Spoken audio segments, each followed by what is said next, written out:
and just talk about those easy secondary claims from your perspective here. Right. And I'm going to start with this. The evidence that's needed for a secondary claim is a little bit different than what's needed for a primary condition claim.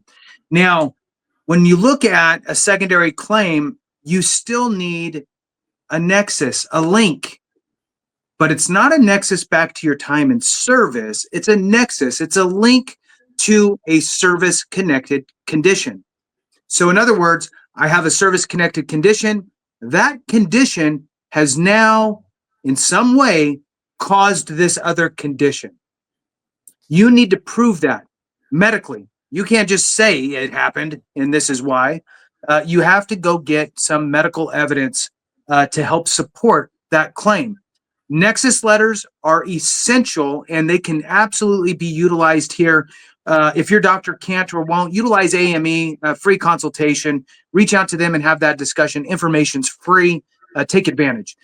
So Nexus letters are important to build on this. Now, an easy claim with a secondary, in my opinion, probably one of the easiest. We have a lot of people with back issues. Yeah, for sure. That then create the numbness and tingling going down the legs, right? So like that radiculopathy.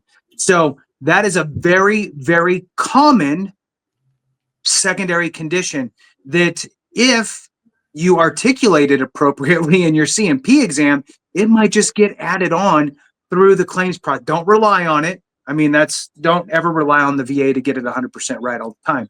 But in a lot of cases, that can happen.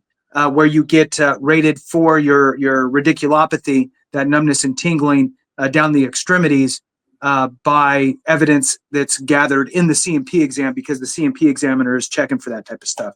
So that would be a very easy secondary to me. In fact, because it's so well documented, there's not even typically a nexus letter because it's so medically it's just such vast knowledge that creates that it's not uncommon to see it get approved without a hardcore nexus letter stating that this has absolutely caused that. Now, if you got denied for some reason, weirder things have happened, then you could turn around and file a supplemental to that with your additional evidence holding that secondary condition with a nexus letter, and that would be one that pops in the top of my head, or right off the top of my head. Clay, what about you? You give me an easy one. Yeah, there's a lens I would use to determine easy, medium, and hard, and you definitely hit on it. It's, does medical evidence show the causation? And with things like sciatic nerve damage from your lower spine, that's going to be seen. You can see on an MRI that condition is pinching your sciatic nerve. Now, there are different types of sciatic nerve damage. Radiculopathy, there's paralysis, depending on what you have going on. Radiculopathy is the most common. But I'm going to double down on the nerve thing as well, because in your neck, you can have nerve damage to your arms. You can have a shoulder condition, like a surgery, that could cause nerve damage down your arm. An elbow condition, nerve damage down your arm. A wrist condition can cause carpal tunnel. So wherever bones and veins meet, you would have that easy secondary service connection, because you don't have to correlate that, hey, this might, at least as likely as not stems from this. You can see it via medical evidence. And that's what makes it easy. Now, the other side of easy, and this is not what we're saying, is not doctrine. When we say easy, it's just how we're presenting the information. Another easy secondary claim is anything that's medication based. Okay. Most people know for males, mental health medication causes erectile dysfunction. That's going to be SMCK. So your ED claim will come back at 0%. Boom. That's how most are connected. But there's two other types of medications. One we've talked about a lot, Jason. It's kind of like that hidden medication, which is hypertension. If you are hypertensive, you are on medication. There's no other. You're not going to get away from medication if you're hypertensive. In a lot of those, I would probably say the most common is a diuretic because it flushes your system out. Okay, so you're using the restroom a lot, so that 0% hypertension rating can turn into a urinary frequency rating at 20%, and there's other urinary ratings as well. If you're using the restroom, I believe the CFR says 5 times per night. That is a 40% rating on an easy claim. And one thing I want to make very clear here, because sometimes people hear medication and they just go full on and submit the claim.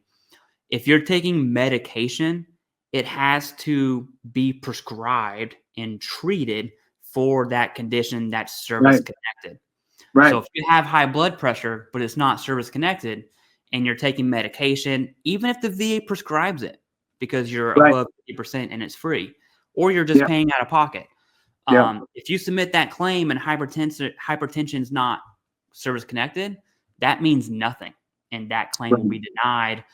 You likely wouldn't even be awarded a C&P exam if that was the basis of your claim.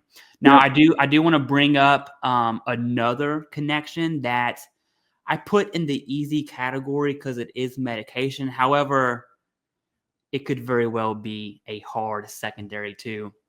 And that is anything that deals with NSAIDs, NSAIDs, NSAIDs, if you will, or anti-inflammatory medication. If you're taking it short term, not a big deal. Most providers want to get you off NSAIDs or anti-inflammatory medication. But if you're taking that for like an extended period of time, like 1 year, 5 years, 10 years, there are known, not guessing, there are known side effects. One of those is GERD, other gastroesophagus conditions. A lot of gut-related issues come from NSAIDs. And so, yes, it is a easy secondary. However, whatever is causing you to be on NSAIDs to begin with has to be pretty severe, especially if you're taking a long course of medication for that